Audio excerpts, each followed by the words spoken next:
Now, I want to give this disclaimer.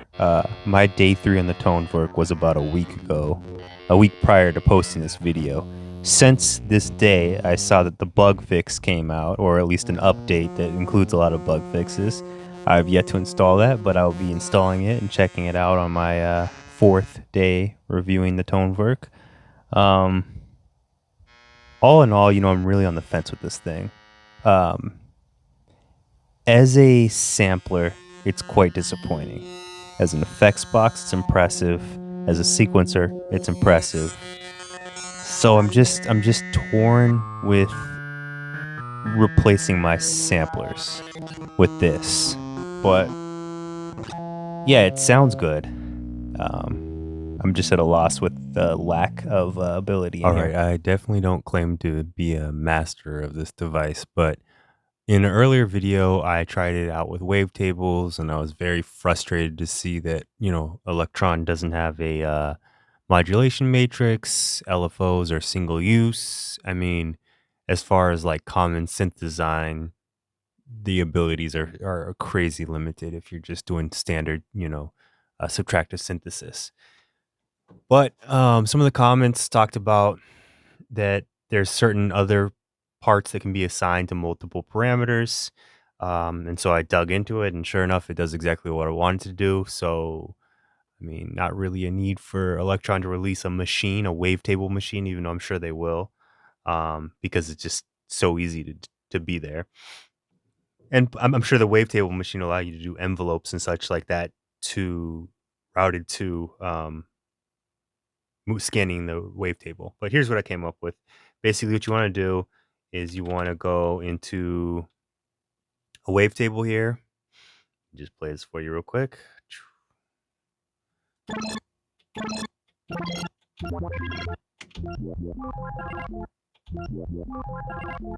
Yeah, wavetable. And then all you need to do is set all the points to 0. Start point 0, loop start 0, loop end 0, end 0. And you want to switch to looping. And then under your macros, see, I asked about a macro knob. I thought I could link one knob to control multiple features. And it's there, but not really. So you can you can send pitch bend, aftertouch, modulation, and breath control. Now, I think there's a way, because like modulation, these are like standardized MIDI control channels. So I think there's a way to send from an internal MIDI machine to these. Haven't yet figured that out, but you can go into your mod wheel. There it is. I set it. I set it to loop start or sample start, loop end, sample end, and then everything to 1 or 100%, and then you get this. You can adjust the crossfading to make it like more rough and more smooth, and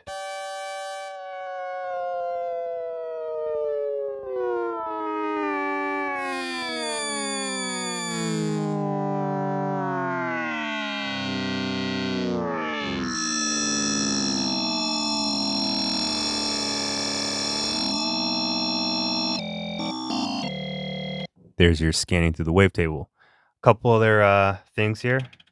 So let me put the filter all the way up.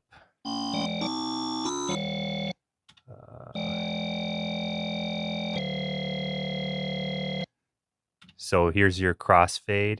So the less crossfade, the rougher it's going to be as you scan. So to show that.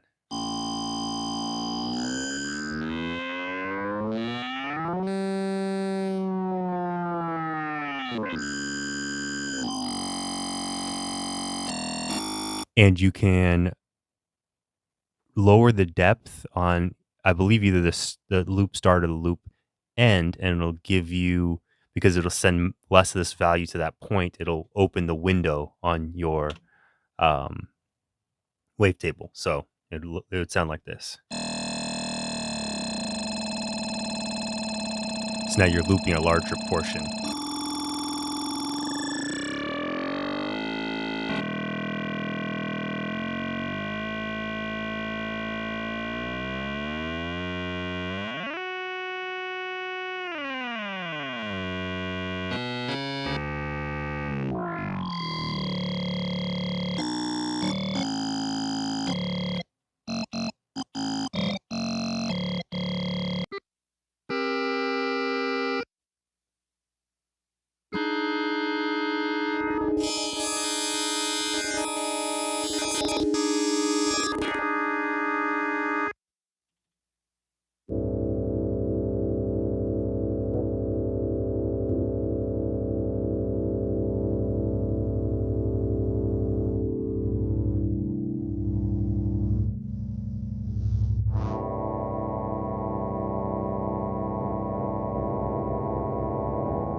So a little messing around with that, and here's what you get.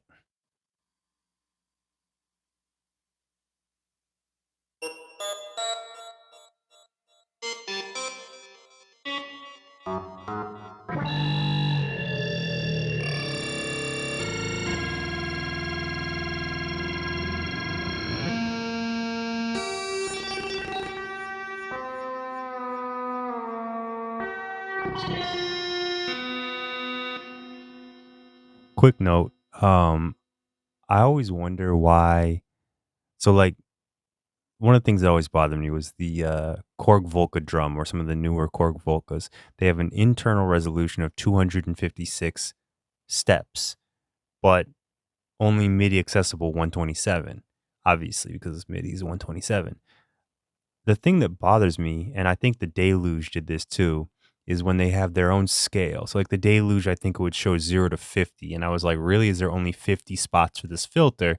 And I think I messaged the developers and they assured me that it was like 256, but they just display 50.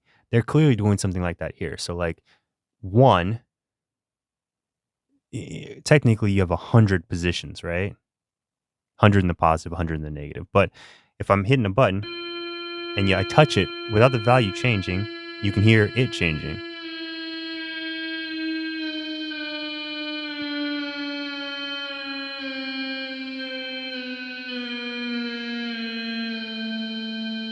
The resolution has got to be 10 times that. I think it's like closer to 1,000, which is incredible.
So this is an important one. If you notice there in the top left, the chord mode is activated while I'm on a subtrack. If there's a reason for this, I don't quite understand it. And maybe that flexibility is something somebody else would want. But this whole machine thing where you switch between machines, I would think that the subtrack would disable chord mode. So I forgot that it was on, and I was having a hard time with this for quite a while, trying to figure out why my drum sounds were layered on top of each other. So note to anyone using the Tonverk, make sure the chord mode is off when you're doing drums. I was able to crash it a couple times. Also, in scrolling through all the various multi-samples, it would spaz out sometimes and either jump or keep scrolling after I was done pressing the button. So came across quite a few bugs.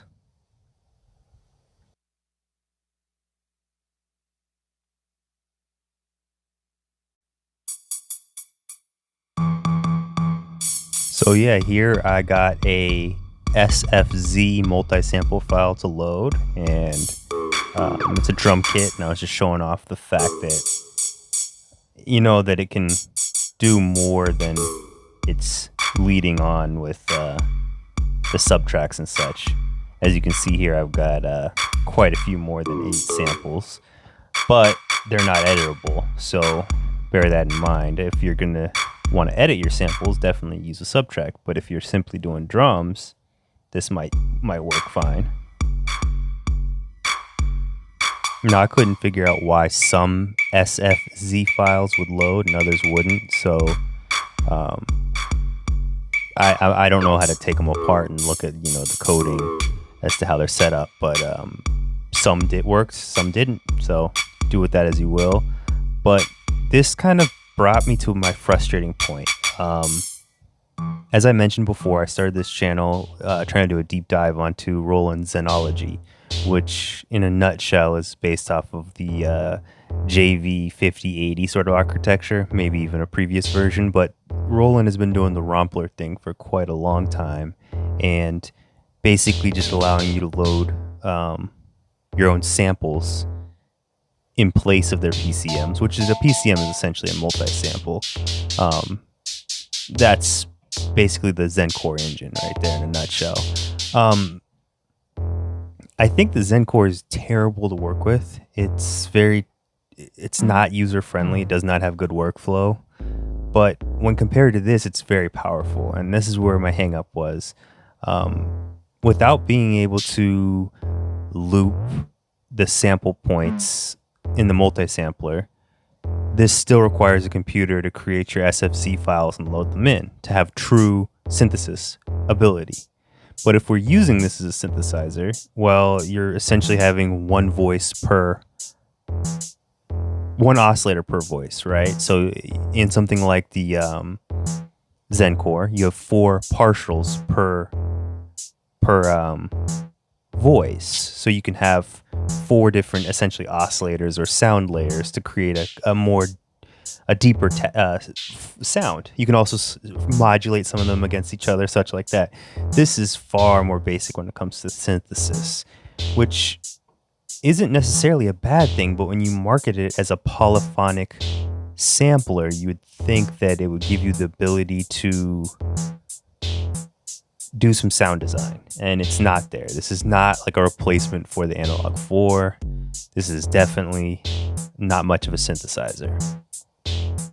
But even when saying that, it still sounds really good. The Roland SH101 is a stone cold classic. It sounds great, and it's super simple. It has hardly any abilities, right? It's very, very simple. This feels the same way, especially in comparison to something like Zencore, which is like a behemoth and can do anything and has all this crazy modulation matrix and just tons of ability. This feels so limited on the sound engine side.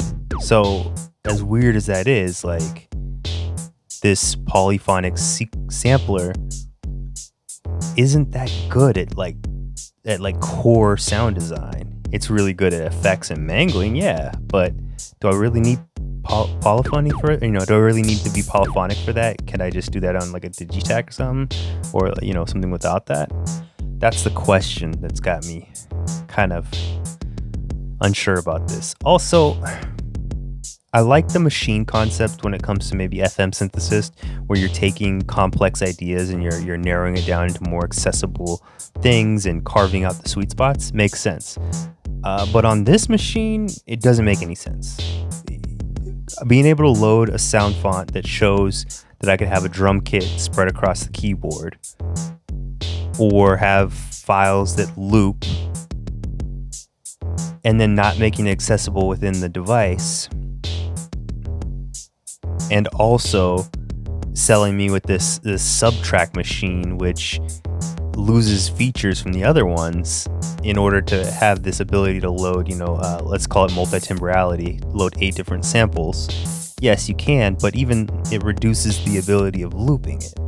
The single player has more ability, has the most ability, I guess. And then this subtrack allows multi-timbrality. I guess the gotcha here is that it does allow sort of effects routing differently versus just having multiple single players. But then the multiplayer is the biggest disappointment for me. I don't see why lock it out so I can't use it to the full of its abilities. And even then, like I said, it's a single layer. It's kind of limited. I know some SFZs can have multiple hits, where to give it the real life feel, where if you hit the note multiple times, it kind of randomly pulls from a different sample layer. So I got to figure out if this will play that. If it will, it's a very capable multi-sample player, but as far as a multi-sampler itself, there's a long ways to go. The verdict is still very mixed. I don't know. Honestly, at this moment, I'm leaning towards returning it, even though when I reflect on my original goals, replace my sequencers, replace my effects units, and replace my samplers, it really checks 2 out of 3 boxes well, and I might be able to live with it not perfectly checking that last one. But we're going to find out after the update. We're going to see what's going on.